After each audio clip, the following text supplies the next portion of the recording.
Assalamualaikum warahmatullahi wabarakatuh. Bismillahirrahmanirrahim.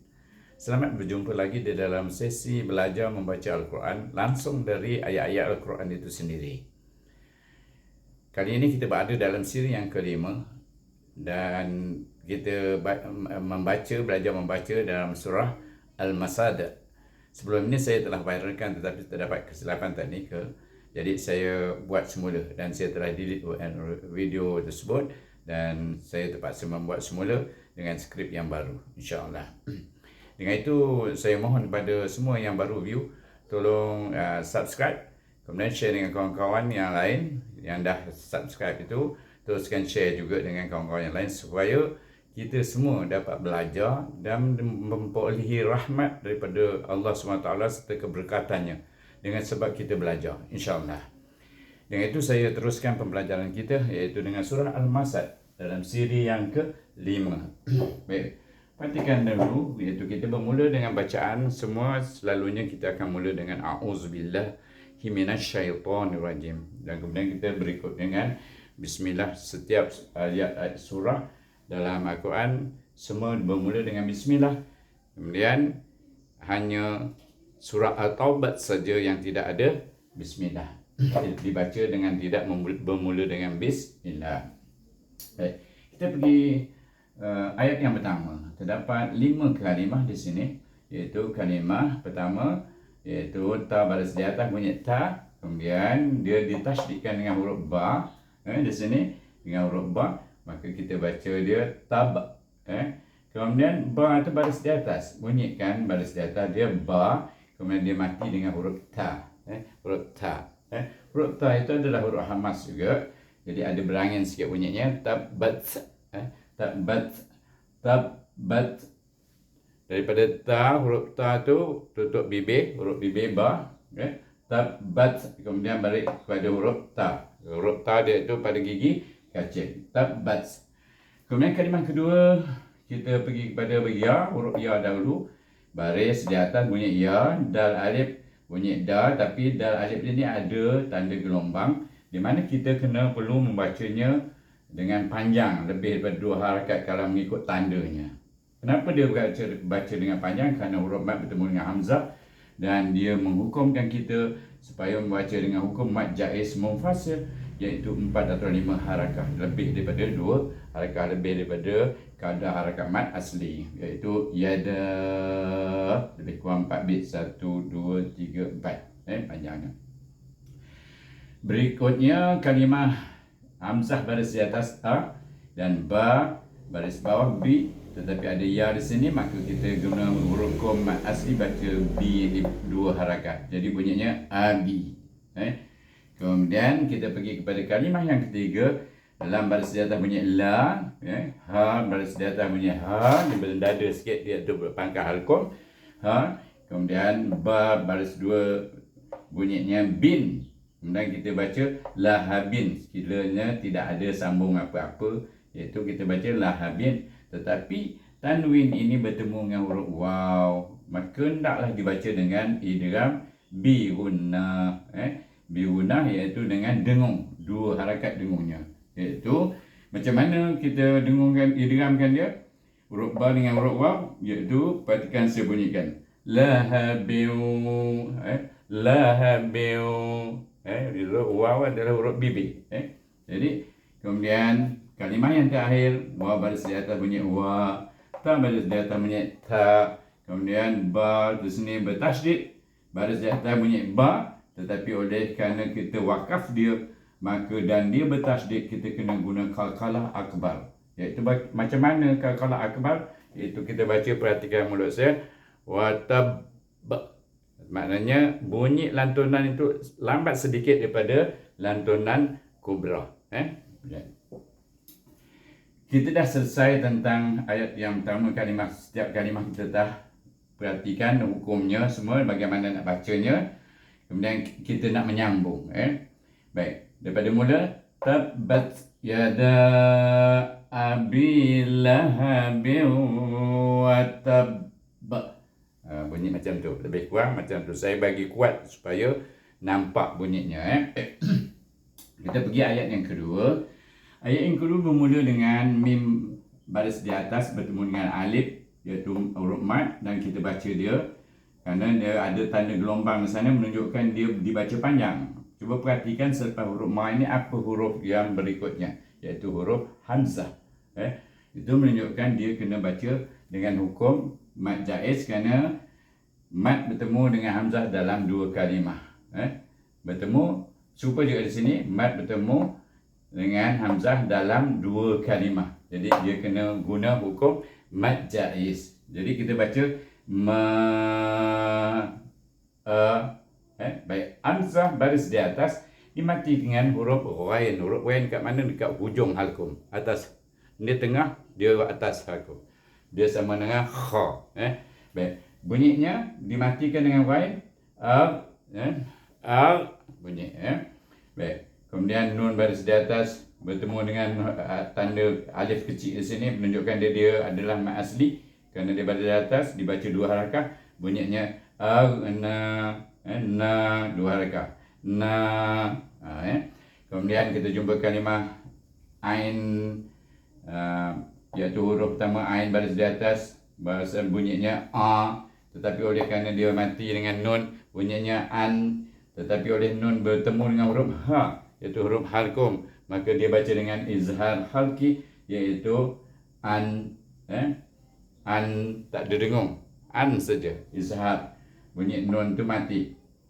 Dan kalau kita tak tahu hukum pun, kita perhatikan nun tu bunyi ada tanda mati, maknanya kita baca dengan izhar, iaitu an, kemudian ha baris depan bunyi hu, anhu. Kalimah berikutnya ialah mim baris di atas bertemu dengan alif, iaitu baca dengan mat asli, baca dua harakah ma, kemudian lam baris depan lu, kemudian ha baris depan hu. Tetapi di bawah ha ini terdapat waw kecil di sini, kena baca dengan maksilah kasirah. Kenapa? Iaitu antara ha sebelumnya huruf lam baris berbaris dan huruf waw berbaris, maka kita kena baca dua harakat hu itu. Jadi bunyinya maluhu, jadi 2 1 2. Kemudian kita jumpa kalimah wama, itu waw baris di atas wa, mim alif di atas ma. Oleh kerana ada mat huruf mat di sini, maka kita baca dengan mat asli dua harakat, iaitu wama, wama wa satu, ma dua. Kemudian kita bertemu dengan kalimah yang penghabisan dalam ayat yang kedua, iaitu kaf baris di atas ka, sin baris bawah, sin baris di atas sa. Jadi hamas dan sampai sa ada angin bunyi, kasa ba dari atas ba, tetapi oleh kerana kita wakaf di sini, maka ba ini adalah huruf kakalah. Kita sukunkan huruf ba ini, maka kita kena baca dengan kakalah kubra kasaba. Jadi kita terus baca daripada ma. Tarik nafas betul-betul, simpan nafas. Ma aghna anhu maluhu wa ma kasaba. Kasab, terus saja, tidak ada tangguh bunyi lantunan dia. Itu cara membacanya. Baik. Kita pergi ayat yang ketiga. Ayat yang ketiga iaitu bermula dengan sayasla. Baik. Macam mana bunyinya sayasla tu? Sin baris di atas bunyi sa dengan hamas dan safir sa. Kemudian ya dengan sad juga hamas dan istilah, iaitu yas. Yas terangkat pangkal lidah kita, istilah, iaitu sayas. La di sini bertemu dengan mat, huruf mat iaitu alif kecil di sini, tandanya menunjuk kita baca dengan mat asli dua harakat. Jadi kita baca dengan dua harakat, sayas la. Ni 1 1 2. Sayas la. Kemudian nun baris di atas kalimah berikutnya, nun baris di atas bertemu dengan alif juga baca dengan mat asli na, dua harakat, iaitu 1 2, betul, dua harakat, na.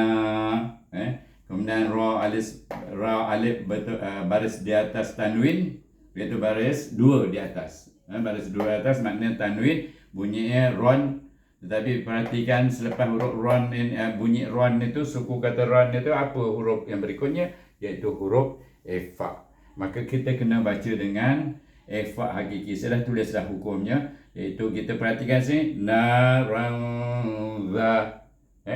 Baik, za di sini bertemu dengan alif, baca dengan mat asli. Ini kita baca dah tentulah dua harakah, iaitu dua harakah kita baca. Za ta. Jadi naran zata. Kemudian kalimah yang terakhir, lam baris di atas bunyi la, ha baris di atas bunyi ha, ba baris dua di bawah bunyi bin. Tetapi oleh kerana kita wakafkan dia, maka kita sukunkan huruf ba itu dan kita baca dengan qalqalah kubra. Jadi bacanya sayasla naran zata lahab. Zata lahab. Okey, dapat? Baik. Kita pergi kalimah yang ayat yang keempat, iaitu bermula dengan kalimah wamra'atuhu. Baik, macam mana kita mengejanya? Wa baris di atas bunyi wa, tetapi dia dimatikan dengan mim. Itu mim kena baca dengan izhar syafawi. Bunyinya wam. Terus tutup bibir, tak ada dengung-dengung, wam.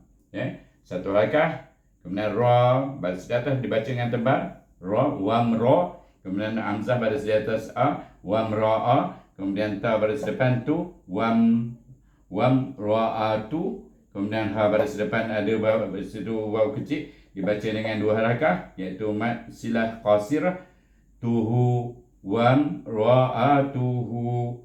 Kemudian kita jumpa kalimah hammalata. Ham ditasdidkan dengan huruf mim, bunyinya maknanya kita matikan dengan huruf mim. Ham. Kemudian mim ni bertasdid, kita kena dengungkan ham itu. Mim itu kena dengungkan. Hamma. Jadi dengungnya dah tentu dua harakah. Ma ni pula kita baca dengan mat asli, jadi dua harakah juga. Jadi bunyinya hamma. Dan ni saya tak tulis dua harakah, tengok. Itu dua harakah juga. Kemudian mat asli sini, mat asli dua harakah juga, iaitu hammalata. La baris di atas la, ta baris di atas ta, tetapi ta tak boleh dibaca ta kerana dia bertemu dengan alif lam qamariyah. Kita kena baca dengan izhar qamari. Jadi macam mana kita bacanya? Hammalatal. Dia itu dimatikan dengan huruf lam dengan izhar lam itu. Bunyinya tal. Dan berikutnya al-hatab ini kita baca ha baris di atas ha, ta baris di atas ta. Kemudian ba ini baris di bawah bi, ha ta bi. Tapi oleh kerana kita wakaf di sini, maka kita matikan huruf ba itu, sukunkan huruf ba, dan kita baca dengan qalqalah kubra, iaitu al-hatab. Jadi kita baca terus semua. Tarik nafas, tahan dan mula. Wamra'atuhu hammalatal hatab. Jadi itulah cara membacanya. Baik. Kita pergi, iaitu ayat yang kelima, ayat yang penghabisan dalam surah Al-Masad, iaitu bermula dengan huruf, iaitu huruf fa, bertemu dengan ya di sini, dimatikan dengan ya. Fa baris di atas, maknanya dibaca dengan mat asli dua harakat, iaitu fi. Kemudian kita perhati di sini dia bertemu dengan kalimah jidiha. Jim ya di sini baris di bawah, maka baca dengan mat asli sebelum ya baris di bawah dengan dua harakat ji. Jim, rapat lidah kita ke langit-langit. Ji, ji diha, ha mat asli, ha bertemu dengan alif baris di atas, bunyinya ha. Ji diha. Kemudian hablun. Baik, kita baca ha mati dengan huruf ba, iaitu huruf ba adalah huruf qalqalah bila mati di tengah-tengah kalimah ataupun di antara dua kalimah, maka kita kena baca dia dengan qalqalah sughra, iaitu sedikit saja lantunannya hab. Tapi ini saya baca hab saja, lantunannya bunyi kuat. Tapi apabila kita sambung dengan hablun, jadi lantunan itu bunyi perlahan. Itu sebab dipanggilkan qalqalah sughra. Kemudian tanwin bertemu dengan huruf mim, maka kita idghamkan dia dengan idgham dengan gunnah dua harakah, iaitu hablum, dua harakah, hablum. Kemudian min di sini baris bawah mi bertemu dengan nun min, tapi nun ini sukun bertemu dengan huruf mim, maka kita baca dengan idgham bi gunnah atau idgham al gunnah.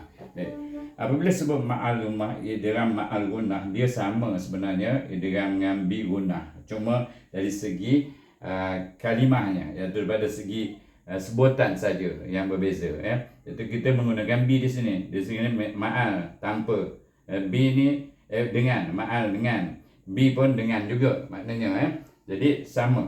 Jangan kita keliru pula. Kerana apabila orang sebut ma'al gunnah, bi gunnah, nanti kita keliru, sahabat-sahabat dan teman-teman keliru. Baik, saya terangkan terus supaya sahabat-sahabat dan teman tidak keliru tentang gunnah ini. Baik, jadi kita baca.